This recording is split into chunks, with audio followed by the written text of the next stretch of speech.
இந்த பதிவில் நம்ம எதை பற்றி பார்க்க போகிறோம்னா உணர்வு அப்படின்ட்டு. எரிமலை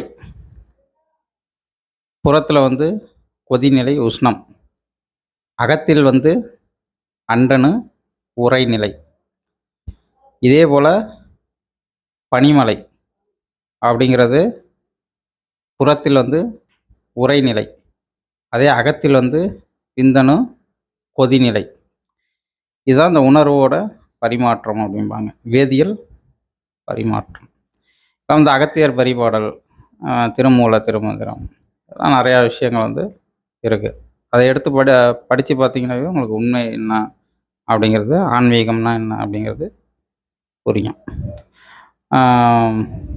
பண்டு போல் நம்மளே பகுத்திருப்பன் ஈசன், அகம்புறம்னு வகுத்து வச்சிருப்பார். இது எப்படி அனைவர் ஓதும் வேதமும் அகம்பிதற்ற வேண்டுமே, கனவு கண்டதுண்மை நீர் தெளிந்ததே சிவாயம்.